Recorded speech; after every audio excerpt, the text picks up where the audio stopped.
As the Ford F-150 rumbled toward the security checkpoint of Naval Amphibious Base Coronado, I instinctively slid my hand into my blazer pocket. My fingers grazed the cool, familiar edge of my blue military ID, ready to present it to the sentry. "Put that thing away." My father, sitting in the passenger seat, suddenly lunged across the center console. He snatched the card from my hand and threw it aggressively onto the floorboard. "Don't you dare embarrass Caleb. I told you, today you are just a guest. You are not some failed enlistee showing off a low-level staff badge." My hand hung suspended in the air, empty and trembling. My knuckles turned white as I gripped the steering wheel, forcing the bile of anger back down my throat. I didn't look down at the floor, where my dignity was currently lying under the heel of his dusty work boot. "Mark my words," he hissed, adjusting his collar. "If anyone asks, you're a secretary. Don't let them know the Rileys have a quitter in the family." I swallowed the metallic taste of blood from biting my cheek and nodded. My poor deluded father didn't know that the card he just tossed wasn't a staff badge. It was a Rear Admiral's identification. It was the only card in this truck that had the authority to command the entire fleet, anchored just beyond that fence. I exhaled slowly, a practiced breath I learned in officer candidate school to lower my heart rate, and bent down at the waist.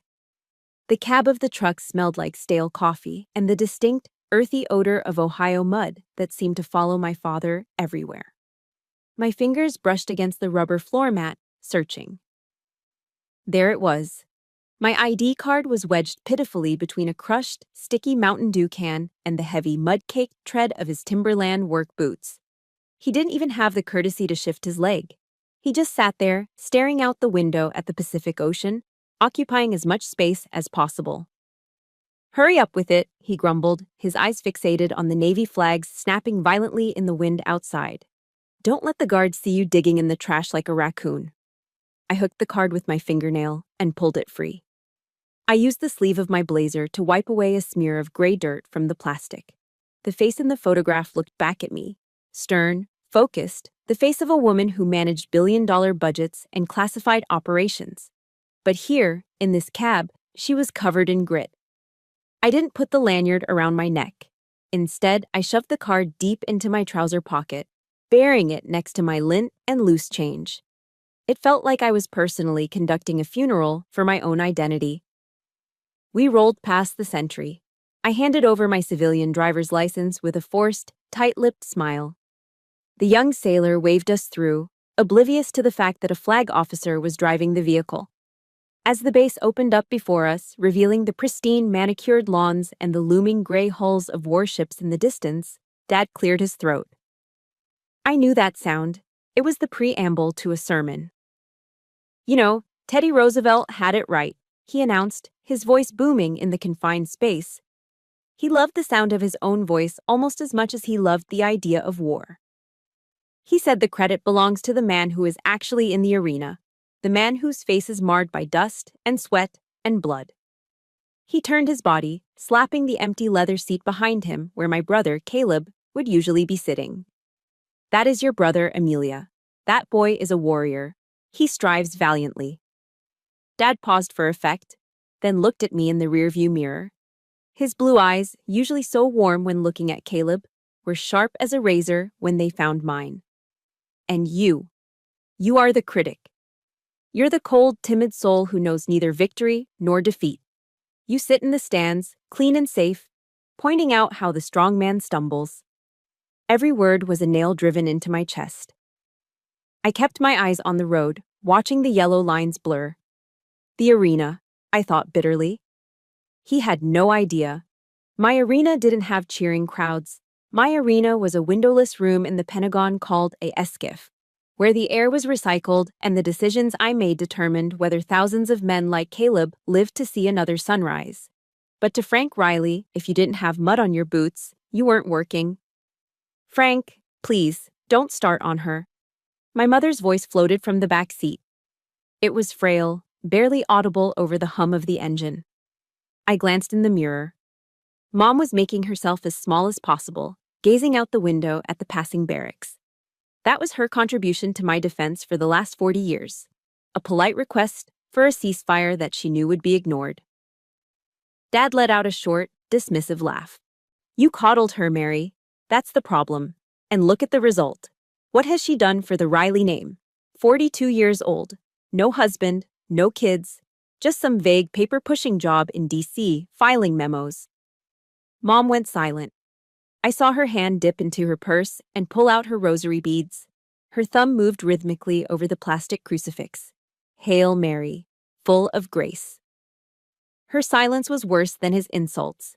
His words were just noise, but her silence was a confirmation. It told me that in this war, I was entirely, utterly alone. I gripped the steering wheel tighter, reciting a different verse in my head. Matthew 6:4, Your Father who sees in secret will reward you. It was the only shield I had left. We pulled into the visitor parking lot near the parade deck. The asphalt was radiating heat. Before the engine even fully cut out, Dad had popped his door open, energized by the proximity to military greatness. And there he was. Caleb. My little brother stood near the entrance, looking like a recruiting poster in his dress whites. The uniform was crisp, the fabric blindingly bright in the California sun. Dad! Caleb yelled, waving. My father moved with a speed I hadn't seen in years. He practically leaped from the truck, bypassing me completely to wrap Caleb in a bone-crushing bear hug. There he is! There's my seal! I stepped out of the truck, the heat hitting me instantly. I walked around to the trunk to get our things, but Dad was already there. He grabbed the cooler full of water bottles and the heavy professional camera bag he had brought. He didn't hand them to me. He threw them at me. I caught the camera bag against my chest with a grunt, the strap tangling around my arm. The cooler slammed against my hip. Hold these, Amelia, he ordered, not even looking at me. His eyes were locked on Caleb, glowing with adoration. Your brother's hands are for holding a rifle and accepting medals, not for hauling water. At least make yourself useful for once. I stood there, weighed down by 50 pounds of gear, looking like a hired porter. Dad put his arm around Caleb's shoulders, and Mom fell in step beside them. They began walking toward the parade field, a perfect triad. So, tell me about Hell Week again, I heard Dad say as they drifted away. I adjusted the heavy strap cutting into my shoulder, the dust from the floorboard still on my fingers. I took a deep breath, swallowed the lump in my throat, and began to follow them, keeping a respectful 10 paces behind. Just a guest. Just a spectator. Just a ghost. The bronze statue of the naked warrior stood imposing on its concrete pedestal, a silent sentry overlooking the Pacific Ocean. It was the holy grail for every family visiting the Naval Amphibious Base. The statue, a tribute to the World War II frogmen, who were the forefathers of the modern SEALs, was the obligatory backdrop for graduation photos. The air here was salty and thick with the sound of seagulls and distant boat engines. My father, re-energized by the atmosphere, dropped the cooler he had been carrying and grabbed Caleb by the shoulder, steering him toward the monument. Get in there, Mary. You too, son, Dad barked, his face flushed with excitement. Right in front of the plaque, we need the ocean in the background. They shuffled into position. Mom smoothed her skirt, looking uncomfortable in the wind, while Caleb stood tall, his white uniform gleaming against the dark bronze of the statue. I set the heavy gear bags down on the pavement and instinctively took a step forward. It was a reflex. I was a Riley. I was part of this family. I moved to stand next to Mom, just as I had in every family portrait since I was a toddler. But before the heel of my shoe could even touch the bottom step of the pedestal, a heavy hand slammed against my chest. It wasn't a strike, exactly. It was a stiff arm, the kind a football player uses to keep a defender at bay.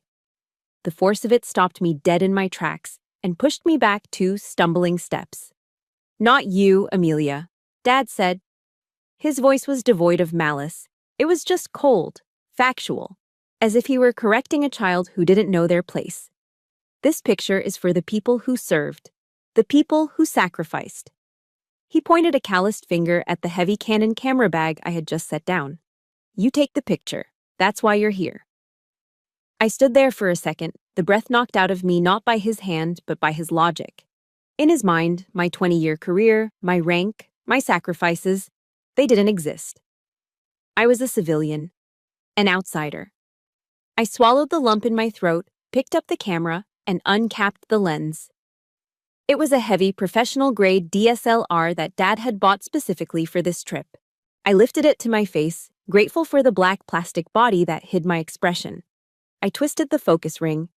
The image in the viewfinder blurred, then snapped into razor-sharp clarity. It was a perfect American family. The proud, blue-collar father, the devoted, silent mother, the hero son. Framed perfectly against the blue sky and the bronze warrior. It was a complete picture. It didn't need me. "Smile!" Dad shouted, puffing out his chest. "Look like a warrior, Caleb." I pressed the shutter button. Click. I took another. And another. Capturing the happiness I was explicitly excluded from. My eye began to water, blurring the viewfinder again, but I didn't dare lower the camera to wipe it away. I couldn't let him see me cry. I wasn't his daughter right now. I was the hired help. I was the logistics officer for the Frank Riley Glory Tour. "Frank, is that Frank Riley?" A booming voice came from the sidewalk behind me. I lowered the camera and turned.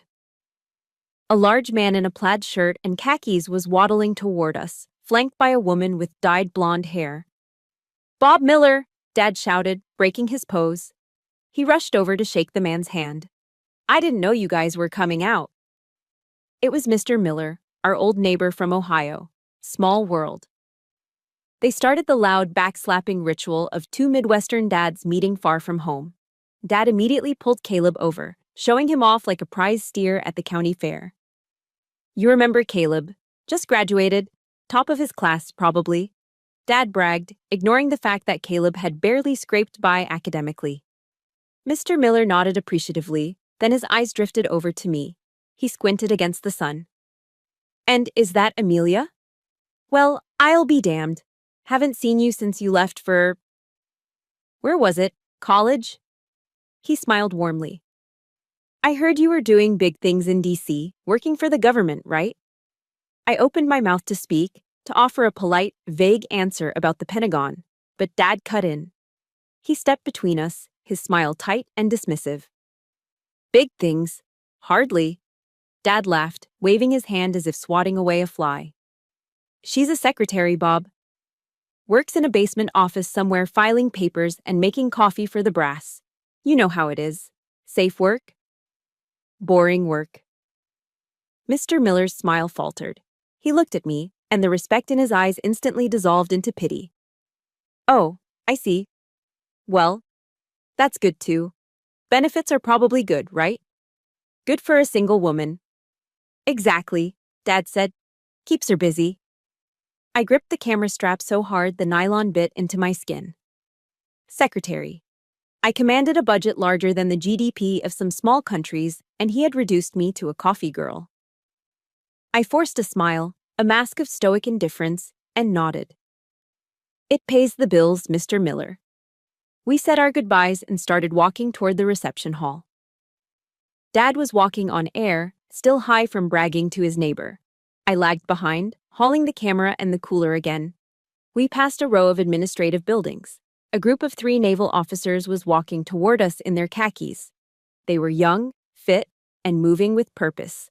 The one in the lead, a lieutenant with the shiny silver bars on his collar, looked up as we approached. His eyes scanned our group. He saw Dad, saw Caleb, and then his gaze landed on me. He stopped. His eyes went wide. He recognized me. I had briefed his unit 2 months ago regarding a classified deployment schedule. He knew exactly who the woman in the gray blazer carrying a cooler was. His posture stiffened. His right hand started to twitch upward, instinctively moving to snap a salute to a flag officer. "Good morning, he started to say. My eyes locked onto his. I didn't slow down. I simply narrowed my eyes and gave a microscopic shake of my head. "Don't you dare!" my eyes screamed. "Not now." The lieutenant froze. He was smart. He saw the civilian clothes, the heavy bags, the oblivious family. He understood the order. He swallowed the word, Admiral, dropped his hand, and awkwardly looked at the ground, sidestepping us as he hurried past. Dad, who had been watching the interaction, let out a snort of derision. "Did you see that, Amelia?" he sneered, shaking his head. That officer didn't even look you in the eye. He almost bumped into you. He gestured around the base, encompassing the ships, the flags, and the sailors. You don't belong here, he said, satisfied with his own assessment. To these men, you're invisible. And honestly, it's better that way. Just stay in the background and don't embarrass your brother. I watched the lieutenant disappear around the corner, my heart pounding a frantic rhythm against my ribs. Dad was wrong. I wasn't invisible. I was incognito. And the weight of that secret was becoming heavier than the bags I was carrying. The outdoor reception area was thick with the smell of charcoal smoke, sweet BBQ sauce, and the salty tang of the Pacific breeze. It was a classic American celebration, loud, boisterous, and fueled by coolers full of ice-cold beer. My father was in his element. He had already downed his third can of Budweiser and had successfully commandeered a large picnic table in the center of the patio. He was holding court, surrounded by a group of other parents who were listening to him with polite, slightly glazed-over expressions. It's genetics, pure and simple, Dad announced, waving a sauce-covered pork rib in the air like a conductor's baton. A drop of red sauce splattered onto the white plastic tablecloth, but he didn't notice. My father fought in the Pacific in World War II. I did my time in Vietnam, and now Caleb is a SEAL. The warrior blood runs straight through the Riley veins. One of the other fathers, a man wearing a Navy Dad baseball cap, gestured toward me with his plastic fork. What about the girl? Did she enlist? Dad stopped mid-chew. He waved his hand dismissively, as if swatting away a persistent fly. Genetic glitch, he laughed, looking around for approval. She takes after her mother's side, soft, scared of loud noises. She actually tried military school years ago, but she quit after 2 weeks because she missed her pillow. I sat at the far edge of the bench, staring intently at my empty plastic plate. I didn't say a word. I didn't correct him. I didn't mention that I had graduated valedictorian from the Naval Academy, or that the military school he was referring to was a 2-week summer camp I attended when I was 12. Caleb returned to the table then, balancing a large tray of food. He set a plate in front of Dad. A massive slab of ribs, glistening with glaze, and a heap of coleslaw. He gave Mom a sensible plate of grilled chicken salad. Then, he looked at the last 2 plates. One had a nice cut of brisket, the other held a hamburger that had clearly been left on the grill too long. Half of it was charred black, and a scoop of cold, limp fries. Caleb hesitated, his hand hovering over the brisket. He looked at me, then at the meat. Dad reached out and snatched the plate with the burnt burger. He slid it across the table toward me. It stopped with a dull thud. Eat up, he said, his voice loud and artificially generous. The ribs and brisket ran out. Besides, you sit in an air-conditioned office all day, Amelia. You don't want to get fat. Leave the protein for Caleb. He needs the muscle to defend this country. You just need enough strength to type on a keyboard. I looked at the charred puck of meat. I picked it up, feeling the dry, hard crust against my fingertips. I took a bite. It tasted like ash and lighter fluid. It tasted exactly like my life at that moment, bitter and hard to swallow. Excuse me, I mumbled, standing up abruptly. I need to use the ladies' room. I walked away fast, keeping my head down, navigating through the maze of tables and laughing families. I pushed into the restroom, grateful for the sudden silence and the smell of industrial lemon cleaner. I turned on the faucet and splashed cold water on my face, trying to wash away the heat of humiliation. I was reaching for a paper towel when the door swung open. A woman walked in. She was elegant, wearing a navy dress that cost more than my father's truck. It was Eleanor Harris, the wife of Admiral Harris, the commander of the Pacific Fleet. We had had dinner together just last week in D.C. She stopped dead in her tracks. Her eyes went wide. Amelia, she gasped. My God, is that you? She started to rush toward me, her arms opening for a hug. Richard told me you were the architect behind the new deployment strategy, but I didn't know you were I panicked. I pressed my index finger sharply to my lips. Shh. Eleanor, please. She froze, confused. She looked at my plain civilian clothes, the gray blazer, the lack of ribbons or rank.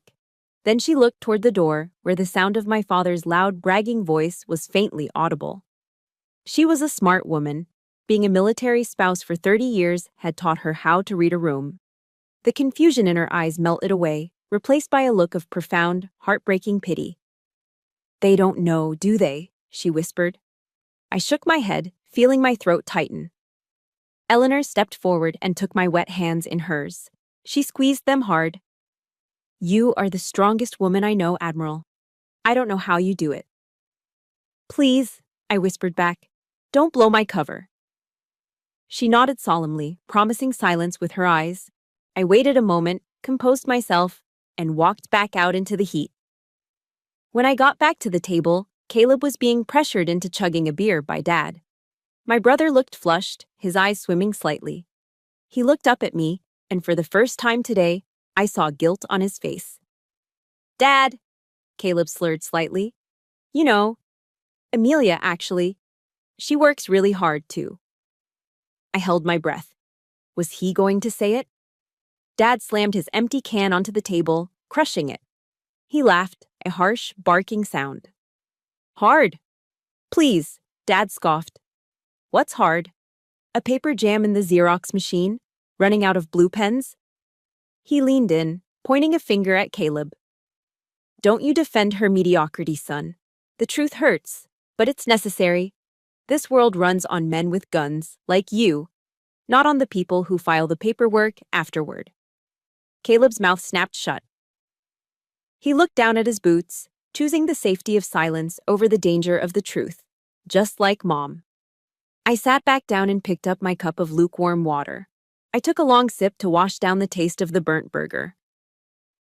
If you are listening to this and you know exactly how that bitter burger tasted, if you have ever had to swallow your pride just to keep the peace in your own family, do me a huge favor. Hit that like button and comment, "I am still standing," below.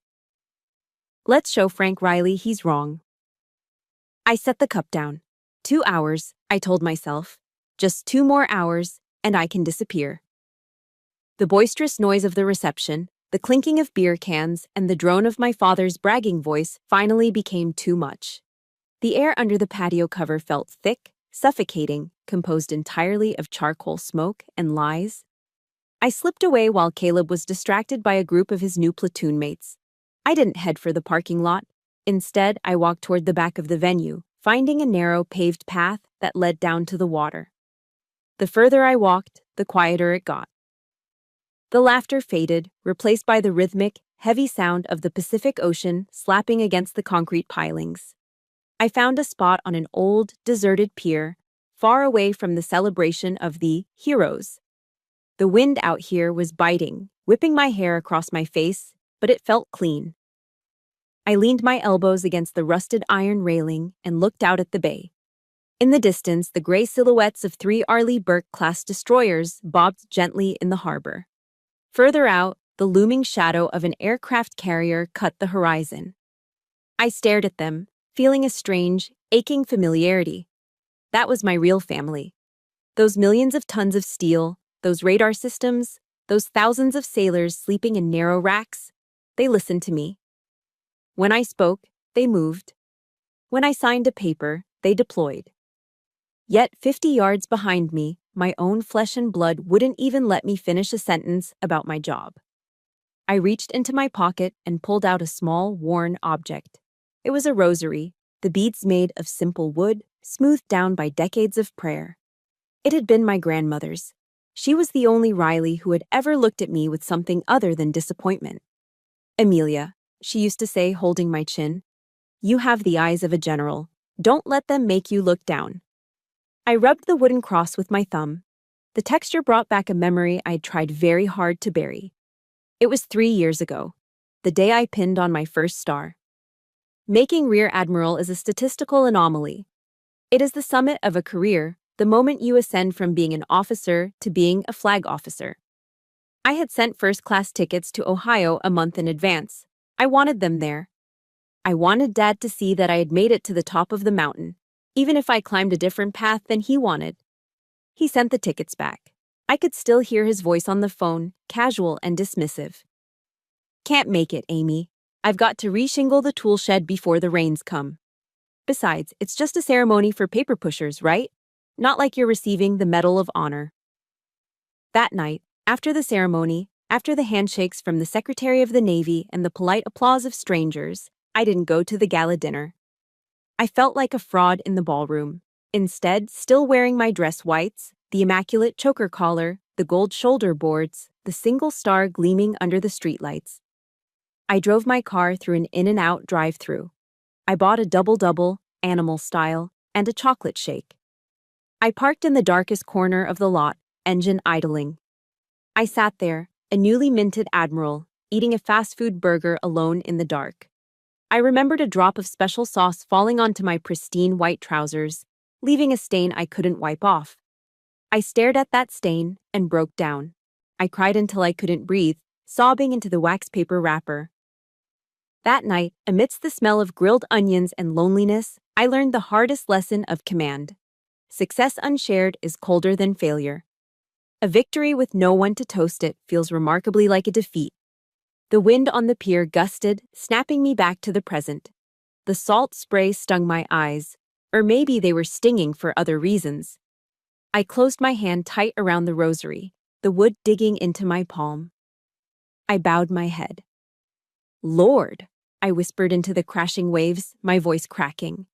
"Take this cup from me." I wasn't Jesus in the garden, but I felt the weight of my own impending crucifixion. I knew what was coming in that hall. More insults, more erasure. "But," I continued, the prayer turning into a bargain, "if I must drink it so this family can have their happy day, then give me the strength to stay quiet. Give me the humility to play the fool for just a few more hours. Don't let me scream at him. Don't let me destroy him just to save my own pride." I didn't pray for glory. I didn't pray for them to recognize me. I just prayed for the endurance to survive their ignorance. Then, the sky tore open. Boom roar. The sound was physical, a vibration that started in the soles of my feet and rattled my teeth. Two FA-18 Super Hornets screamed overhead, banking hard over the bay in a low-altitude training maneuver. They were moving at 400 knots, trailing white vapor from their wingtips, their afterburners glowing like angry eyes. The noise was deafening. To anyone else, it was just noise. But to me, it was a language. It was the sound of freedom. It was the sound of billions of dollars of American air power. And it was the sound of my world. I opened my eyes and watched them bank upward, disappearing into the clouds. My heart, which had been beating with the erratic rhythm of anxiety, suddenly steadied. It synced with the fading roar of the jets. I am not a secretary, the rhythm beat. I am not a disappointment. I am Rear Admiral Amelia Riley. I command the chaotic sea. I can certainly handle one insecure old man. I put the rosary back in my pocket. I smoothed down the front of my gray blazer, brushing off imaginary lint. I squared my shoulders, adjusting my posture until my spine was a rod of steel. The sad, lonely woman who ate burgers in the dark was gone. She stayed on the pier. The woman who turned back toward the reception hall was different. I checked my watch. The graduation ceremony, the main event, was starting in 20 minutes. "All right, Dad," I whispered to the empty air. "Let's finish this." I turned on my heel and marched back toward the noise, my head high, walking with the stride of someone who owns the ground beneath her feet. The auditorium was a cavernous space, chilled by aggressive air conditioning and smelling faintly of floor wax and nervous sweat. It was packed to capacity. Every seat was filled with proud parents, wives, and girlfriends, a sea of Sunday bests and patriotic lapel pins. The front 3 rows were cordoned off with velvet ropes. These were the VIP seats, upholstered in plush red fabric, reserved for the families of the graduating class and high-ranking guests. My father, energized by the grandeur of the event, practically marched Mom down the center aisle. He spotted our assigned section in the second row, right near the stage. He ushered Mom in first, then Caleb's empty seat was saved, and then he took the aisle seat for himself, spreading his legs wide in a display of territorial dominance. I followed close behind, carrying the heavy camera bag and the cooler, my shoulders aching. I moved to slide into the empty seat next to Mom, grateful for a chance to finally sit down. Thump. Dad swung the heavy canvas camera bag off his shoulder and dropped it squarely onto the seat I was aiming for. He then draped his navy blue blazer over the back of it. "Full up," he said, not even turning his head to look at me. His eyes were scanning the program. I blinked, confused. "Dad, that's a seat. The bag can go on the floor." "The floor is dirty," he snapped, finally glancing at me with irritation. "That's expensive equipment. Besides, you need to be mobile. You can't get good angles from here." He gestured vaguely toward the back of the auditorium with his thumb. "Go find a spot in the back, or stand against the wall. You're just here to take pictures when Caleb walks across the stage anyway. Don't crowd the family section." I looked at Mom. She was studying her hands, twisting her wedding ring. I looked around. People were watching. I felt the heat rising in my neck. I didn't argue. I couldn't make a scene here, not in this house of honor. I tightened my grip on my purse, turned around, and began the long, lonely walk back up the aisle. I passed row after row of smiling families, feeling like an intruder. I found a spot at the very back of the room, near the double doors. I leaned against the cold plaster wall, standing next to a teenage usher and two Secret Service agents who were scanning the crowd. This was where the help stood. "Ladies and gentlemen, please rise for the national anthem." The voice boomed over the PA system. The rustle of fabric filled the room as 2,000 people stood up in unison. "Oh, say, can you see?" The familiar notes of the Star-Spangled Banner swelled from the orchestra pit. My spine snapped straight instinctively. My heels clicked together. My right hand twitched, starting its upward arc toward my brow for a salute. It was muscle memory, burned into me over 20 years of service. I caught myself just in time. I forced my hand down to my side, clenching it into a fist to stop the reflex. I was in civilian clothes. I was incognito. I wasn't an officer today. I was Frank Riley's disappointment. Down in the second row, I saw Dad. He was standing taller than anyone else. His chest was puffed out so far it looked painful. He was singing, his baritone voice booming louder than the people around him, making sure everyone knew how patriotic he was. He looked the part of the perfect American father. As the anthem faded, the room remained standing. A petty officer took the stage. "The SEAL ethos," he announced. 200 young men in dress whites shouted in unison. Their voices shook the walls. "In times of war or uncertainty, there is a special breed of warrior ready to answer our nation's call. I will never quit. My nation expects me to be physically harder and mentally stronger than my enemies." Dad turned his head. He looked all the way to the back of the room, searching for me. When he found me standing against the wall, he locked eyes with me. He didn't smile. He just nodded slowly, as if to say, "Do you hear that? That is what you are not." We sat down. The base commander, a captain with a chest full of ribbons, took the podium. He began a speech about the silent professionals, the men who work in the shadows, the sacrifice that goes unnoticed. I watched Dad lean over to the man sitting next to him, a stranger. Dad pointed to the stage, then gestured back toward me. I couldn't hear the words, but I could read his lips perfectly. "That's my boy up there. My girl. No, she likes the easy life, paperwork." The stranger chuckled and looked back at me with a sympathetic shake of his head. I felt like I was being suffocated. The air in the room felt thin. He was slandering me in my own church, desecrating my service in the very hall where I had sworn my oaths. I wanted to leave. I wanted to push through those double doors and drive until the ocean ran out. But I stayed. I stayed because I was a Riley, and we didn't run. I stayed because I was a stoic, and I could endure this. And now, the announcer's voice cut through my internal spiral. "It is my distinct honor to introduce the commander of Naval Special Warfare Command, Lieutenant General Michael Vance." The room went deathly silent. This was the main event. General Vance walked onto the stage. He was a legend, a 3-star general who had seen combat in 3 different decades. He moved with the predatory grace of an old eagle. He didn't approach the podium immediately. Instead, he walked to the edge of the stage. He didn't look at his prepared remarks. He looked at the audience. His eyes, sharp and intelligent, began to scan the crowd. He was looking for something, or someone. He looked at the VIP section. He looked right past my father, who was practically vibrating with excitement. He looked past the captains and the majors. His gaze swept up, over the heads of the crowd, all the way to the back of the room. And then, he stopped.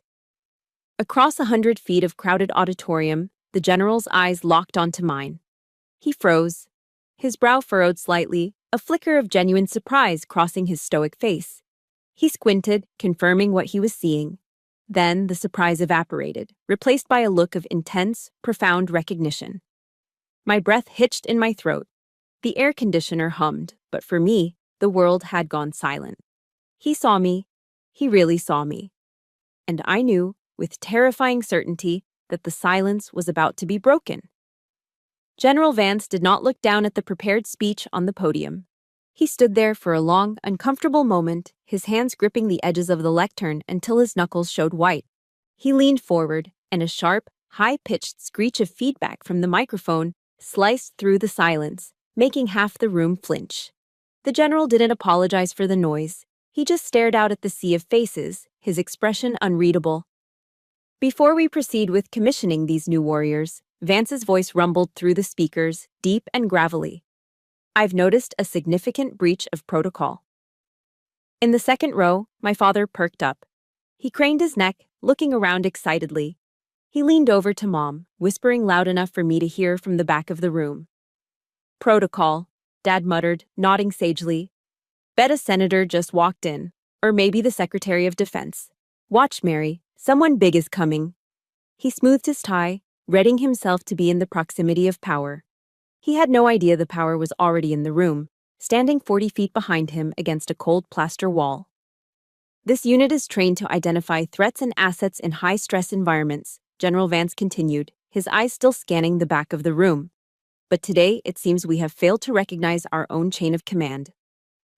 The room went deadly quiet. You could hear the hum of the air conditioning vents. Then, General Vance raised his right arm. He pointed a single, steady finger directly over the heads of the VIPs, over the heads of the officers, straight at the back corner near the exit doors. Straight at me.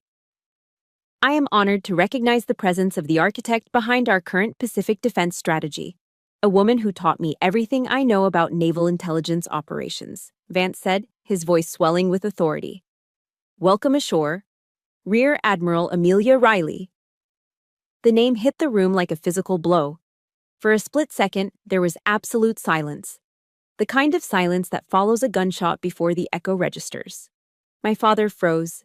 His body went rigid, as if his spine had fused into a solid bar of iron. He didn't turn around immediately. He couldn't. His brain was trying to process a reality that contradicted his entire existence.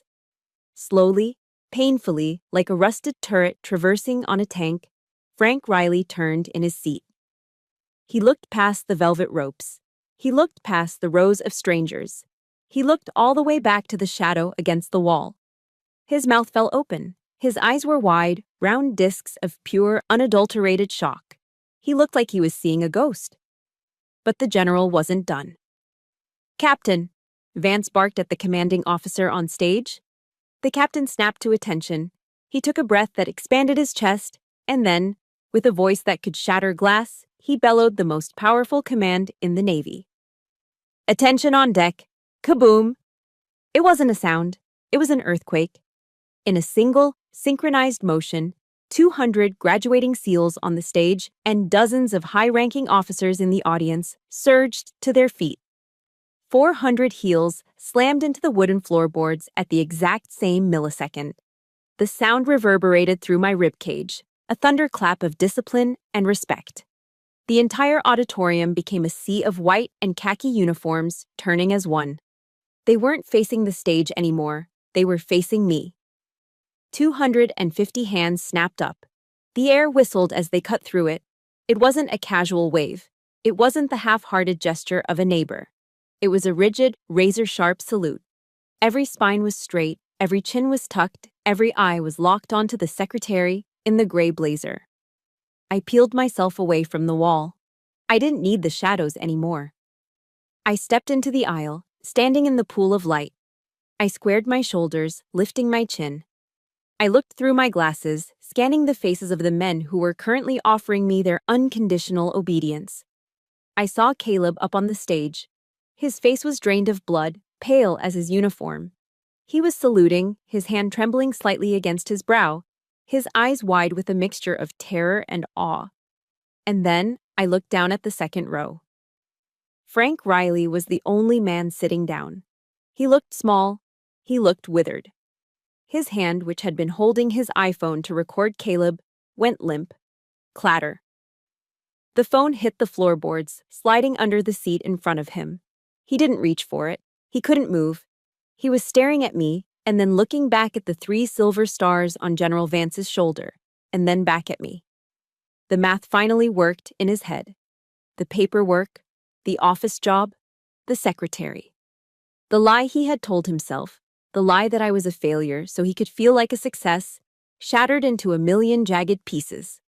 His face turned a deep, violacious red. It started at his collar and flooded up to his hairline. It wasn't anger. It was shame. A thick, suffocating shame that seemed to shrink him physically.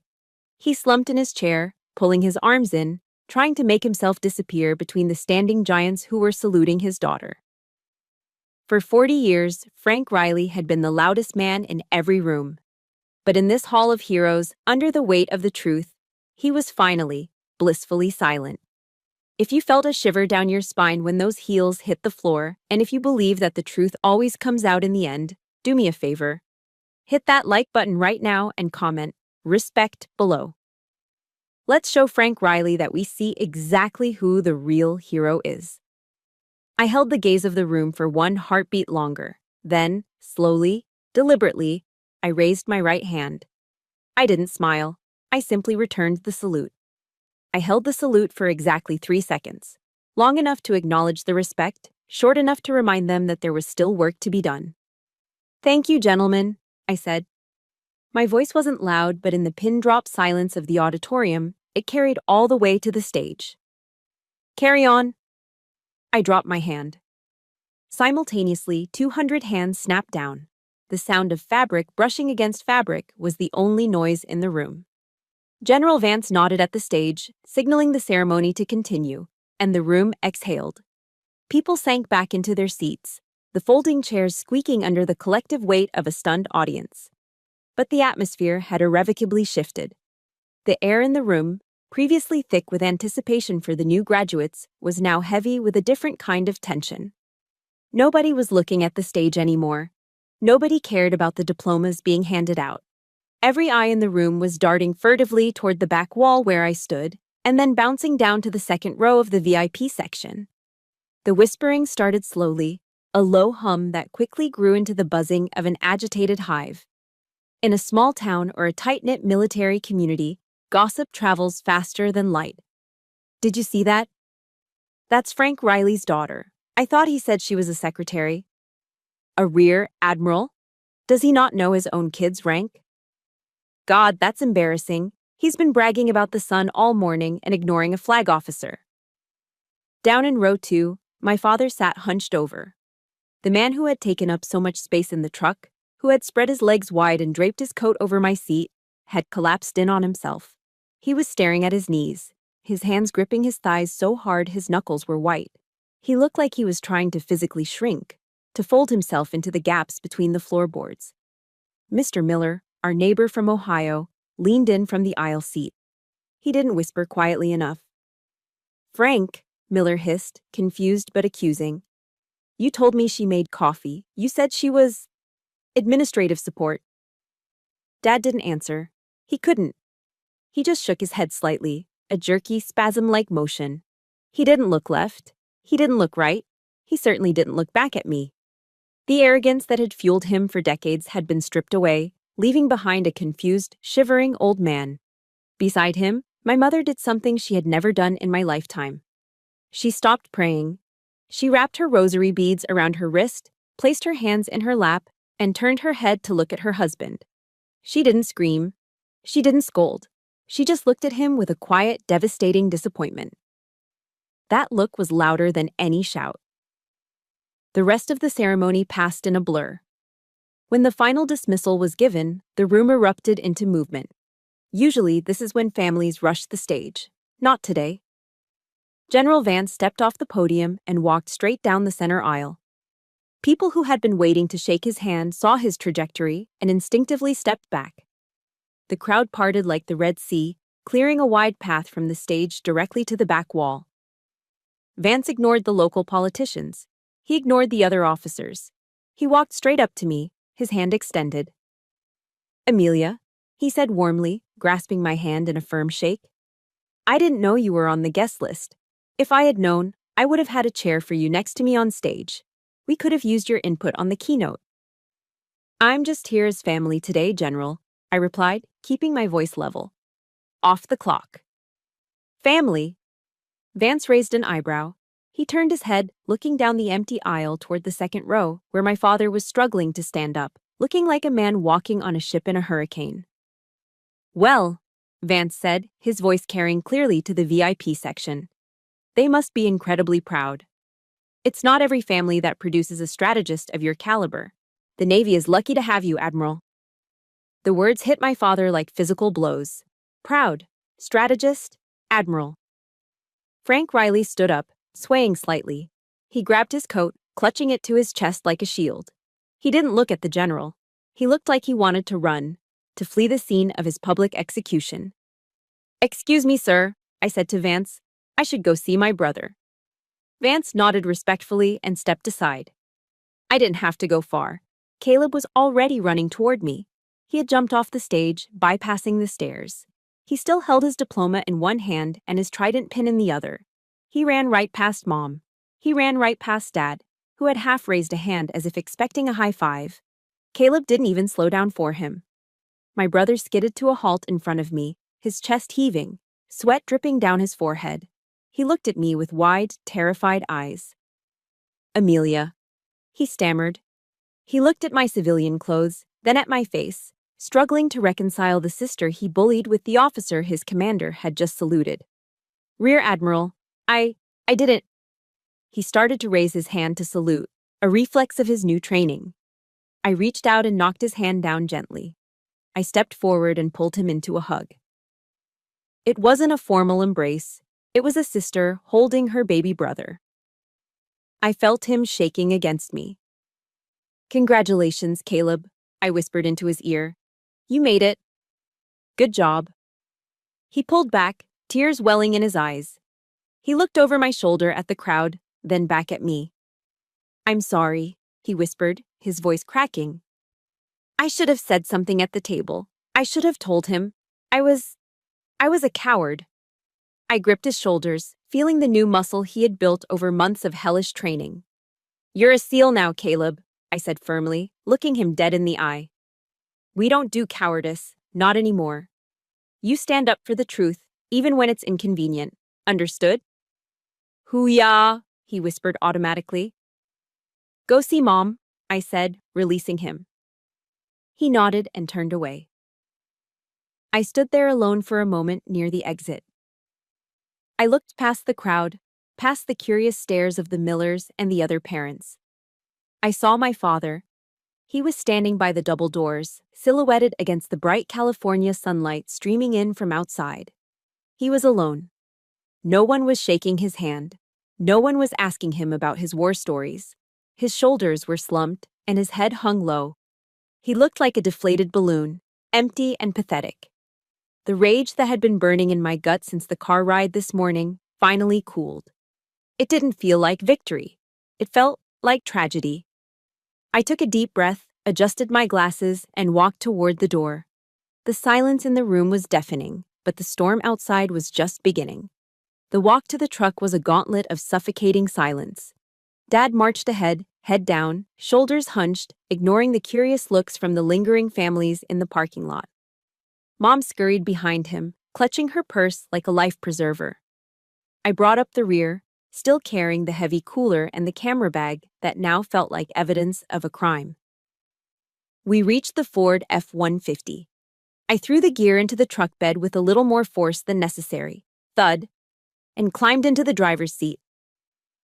The moment the heavy doors slammed shut, sealing us inside the cab, the air pressure seemed to drop. It was the calm before the detonation. Dad didn't even wait for me to put the key in the ignition. "You enjoyed that, didn't you?" His voice wasn't loud at first. It was a low, vibrating growl. He was staring straight ahead at the dashboard, his face a mottled patchwork of red and purple. "Excuse me?" I asked, my hand hovering over the gear shift. "You set me up!" he exploded. He slammed his open palm against the dashboard, making Mom flinch in the back seat. "You planned this whole thing. You let me run my mouth. You let me make a fool of myself in front of General Vance just so you could humiliate me." He turned to me then, his eyes bulging, veins throbbing in his neck. This was his defense mechanism. I knew it well. When Frank Riley felt small, he attacked. He couldn't process his own shame, so he had to convert it into anger and project it onto me. He had to believe I was a villain so he didn't have to admit he was a failure. "You wanted revenge because I wouldn't let you be in the picture," he shouted, spit flying. "You wanted to show off. Look at me, I'm the Admiral, and my dad is just a dumb ditch digger from Ohio." "Is that it, Amelia? Did you get your kick?" "Stop it, Frank." My mother's scream from the back seat was so sharp, so unexpected, that it actually silenced him for a second. In 40 years, I had never heard Mary Riley raise her voice above a whisper. "Just stop it," she sobbed. "No, Mom," I said, my voice terrifyingly calm. I turned in my seat to face him. "Let him speak. I want to hear this." I looked at my father. I didn't feel the old fear anymore. I felt cold. I felt like steel. "You think I have time for games, Dad?" I asked, my voice cutting through the heat in the cab. "I command the 7th Fleet. I manage nuclear assets. I don't have time to orchestrate a soap opera just to hurt your feelings." "Then why didn't you say anything?" he demanded, his voice cracking. "Why did you let me treat you like a secretary?" "Because you never asked," I shot back. "Not once. In 20 years, Dad. You never asked me what I did. You asked if I was married. You asked if I had kids. You asked if I was gaining weight. But you never asked me about my service. You were too busy painting me as a failure so you could feel like the big man in the house." He scoffed, shaking his head, trying to regain his footing. "Service? What service? Sitting in an air-conditioned office, pushing papers?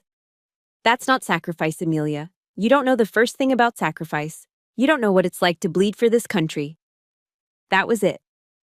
The final line. I didn't yell. I didn't scream. I simply reached into the inside pocket of my blazer and pulled out my wallet. My fingers found the small laminated photograph I kept tucked behind my driver's license. It was old, the edges frayed. "Look at it," I said, tossing the photo onto his lap. He looked down, confused. It wasn't a graduation photo. It was grainy, taken in a field hospital tent. In the picture, I was lying on a stretcher, my face gray and covered in soot. My right shoulder was heavily bandaged, blood seeping through the gauze, staining my desert camouflage uniform dark red. Standing over me, pinning a medal onto my bloody uniform, was a younger General Vance. Dad stared at the photo. He squinted at the medal. It was a gold star surrounded by a silver wreath. "Do you know what that is?" I asked quietly. He didn't answer. His hand started to shake. As a military enthusiast, he knew exactly what it was. "That is the Silver Star, Dad," I said. "Third highest military decoration for valor in combat, awarded for gallantry in action against an enemy of the United States." I didn't," he stammered. "Kandahar Province, November 2010, I recited, the mission report still burned into my memory. "My intelligence unit was ambushed during a site extraction. We were outnumbered 3-1. I took 2 rounds to the shoulder, but I returned fire. I neutralized 3 insurgents and dragged my comms officer 200 yards to the extraction point." I pointed at the photo in his lap. "I didn't get that for typing memos, Dad. I got that for killing men who were trying to kill us." Dad picked up the photo. His fingers brushed against the date printed in the corner. Nov. 26, 2010. He froze. His eyes widened as the date registered. "November 26th, he whispered. "Thanksgiving," I said ruthlessly. Do you remember that Thanksgiving, Dad? You called me. I was in the hospital in Germany, recovering from surgery. But I couldn't tell you that because the mission was classified. I told you I was swamped with work. And you screamed at me. You told me I was a selfish workaholic who didn't care about family. You told me I was ungrateful. I leaned closer to him. I was bleeding through my bandages while you were yelling at me about a turkey. The air went out of him. The anger, the bluster, the arrogance, it all evaporated, leaving behind a hollow shell. He looked at the photo, at the blood, at the metal, and then he looked at me. He really looked at me, seeing the faint scar on my neck that he had probably never noticed before. A silver star, he choked out. His face crumbled. The tears came instantly, overflowing his eyes and running down his weathered cheeks. It wasn't the polite crying of a funeral. It was the ugly, jagged sobbing of a man realizing that his entire worldview was a lie. He dropped the photo and slumped forward, burying his face in the steering wheel. His shoulders heaved violently. "Oh, God," he wept, his voice muffled against the leather. "Oh my God, Amelia, what have I done?" I sat back in my seat, watching him fall apart. The fire in my chest burned out, leaving only a dull, aching exhaustion. I didn't touch him. I didn't comfort him. Not yet. He needed to feel this. He needed to feel the full weight of the years he had stolen from us. "You didn't see me, Dad," I said softly, looking out the windshield at the ocean. "You never saw me." It was 11 o'clock at night. We found ourselves in the back corner of a Denny's just off the highway, the kind of place that serves as a sanctuary for weary travelers and broken families alike. The restaurant was mostly empty. The overhead fluorescent lights hummed with a low electric buzz, casting a sterile yellow glow over the red vinyl booths. The air smelled thick with the scent of cheap coffee, maple syrup, and industrial floor cleaner. A uniquely American perfume that somehow felt comforting in its familiarity. We had shed our armor. Caleb had changed out of his dress whites into a wrinkled gray t-shirt and jeans. I was back in my blazer, but I had loosened the scarf around my neck. Dad sat across from me, but he wasn't the boisterous, chest-thumping patriarch from the morning. He was just an old man in a flannel shirt. He held a white ceramic mug of black coffee between his hands, staring into the dark liquid as if it held the secrets of the universe. The steam rose up, curling around his face, highlighting the deep lines etched into his forehead. He looked 10 years older than he had at sunrise. The silence at the table wasn't the suffocating pressure of the truck ride. It was softer, heavier, colored by the exhaustion of a man who had finally put down a load he'd been carrying for decades. The waitress, a woman named Brenda with tired eyes and a kind smile, topped off Dad's coffee. He nodded a silent thanks, but didn't drink. "I never made it past Sergeant," he said suddenly. His voice was rough, like gravel grinding together. He didn't look up. He kept his eyes fixed on the coffee. "I was an E5, he continued, his thumb tracing the rim of the mug. "Average, forgettable. I came home, started the construction business, and told everyone I was a big shot. But I knew." He finally lifted his head. His eyes were red-rimmed and swollen. "When you got into the academy, and then when you started climbing, lieutenant, commander, captain, I got scared." I watched him, my own coffee forgotten. "Scared of what, Dad?" "Scared that you would look at me and see a failure," he whispered. The admission hung in the air between us, raw and terrifyingly honest. "I was your father. I was supposed to be the giant in the room. But you were becoming a giant, Amelia, and I felt myself shrinking." He took a shaky breath. "So I had to push you down. I had to convince myself and everyone else that you were just a paper pusher. If I could make your success look small, then maybe I could still feel big." It was jealousy, Amelia. Just petty, ugly jealousy from a scared old man. I looked at his hands. They were large, calloused, scarred from 40 years of hanging drywall and framing houses. They were the hands that had built the roof over my head. They were the hands that had held my bicycle seat when I was learning to ride. I reached across the sticky laminate table and covered his rough hand with mine. His skin felt like sandpaper, warm and familiar. "Dad," I said gently, waiting until he met my gaze. "Look at me." He blinked, a fresh tear leaking out. "I don't need you to be a war hero," I told him, my voice steady. "I don't need you to be a general. I work at the Pentagon, Dad. I have dozens of generals barking orders at me every single day. I have enough people trying to save the world." I squeezed his hand, feeling the tremors in his fingers. "I don't need another officer. I just need a dad.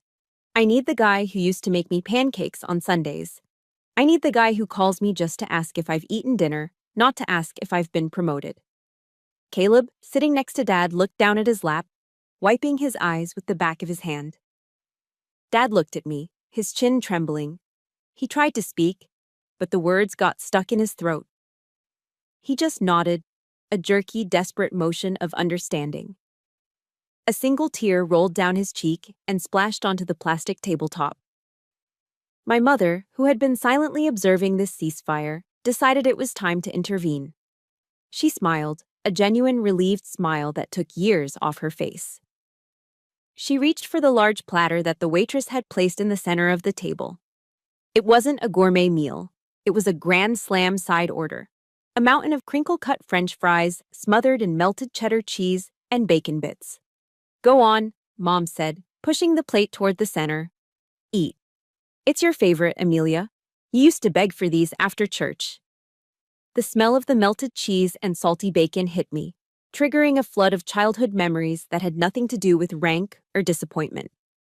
Dad sniffed, wiping his face with a paper napkin. He reached out and picked up a fry, heavy with cheese.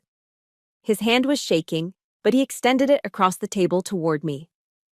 "Eat, honey," he choked out. I'm sorry about the burnt burger. I'm sorry about the scraps." I looked at the fry. It was greasy, unhealthy, and absolutely perfect. I leaned forward and took it from his hand. I took a bite. It was warm and salty. "It's okay, Dad," I said, chewing slowly. "This is better than any steak." I picked up another fry and offered it to him. He took it, and for the first time in 20 years, we broke bread not as adversaries, but as father and daughter. The taste of the cheap cheese and the diner grease mixed with the salt of our tears. It wasn't just food. It was the taste of forgiveness. The curbside drop-off at Terminal 2 of San Diego International Airport is usually a place of chaotic, hurried goodbyes. Cars double park, horns honk, and people rush to drag luggage out of trunks before the airport police wave them along. But as I put the truck in park and stepped out into the mild morning air, everything felt slow, deliberate. My parents were standing on the sidewalk with their luggage. Mom looked tired but peaceful, clutching a bag of souvenirs for the grandkids back in Ohio. Caleb gave me a quick, bone-crushing hug, whispered a final, "Thank you, sis," and grabbed the bags to head toward the check-in counter. That left me and Dad. He wasn't wearing the tight, uncomfortable suit he had worn to the ceremony yesterday. He wasn't wearing his construction flannel either. He was wearing a brand new navy blue t-shirt. The cotton was crisp, the fold lines still visible. He must have snuck into the Navy Exchange store on base while I was grabbing coffee this morning. He stood with his chest puffed out, but not in the arrogant way he used to. He stood so the white lettering on the left breast pocket was clearly visible to everyone walking past. Proud dad of a Navy Rear Admiral. He didn't say a word about it. He didn't point to it. He just wore it, quietly broadcasting the truth he had tried to bury for 20 years. It was his way of apologizing, a silent billboard of atonement worn right over his heart. "Well," he said, clearing his throat, looking at the sliding glass doors of the terminal. "I guess this is it." "I guess so," I said. "Flight leaves in 2 hours. Don't miss it." Usually this would be the part where he gave me a half-hearted, one-armed hug and told me to keep out of trouble or find a husband. But Frank Riley didn't move toward me. Instead, he took a step back. He looked down at his feet and shuffled them until his heels were touching. He straightened his spine, pulling his shoulders back, erasing the slump of old age. The crowd of travelers flowed around us, businessmen in suits, families going to Disney, backpackers. They were all in a hurry. But my father stood still, an island of discipline in a river of chaos. Slowly, with a hand that trembled slightly from age but moved with the muscle memory of a young man, he raised his right hand to his brow. He didn't look at me as his daughter. He looked at me as his superior officer. "Goodbye, Admiral," he said. His voice cracked on the title, thick with a mixture of regret and immense, overwhelming respect. I felt a lump form in my throat, hard and painful. I straightened my own posture, mirroring his stance. I wasn't wearing my uniform. I was in jeans and a blazer. But in that moment, we were both soldiers. I smiled, a genuine warm smile that reached my eyes.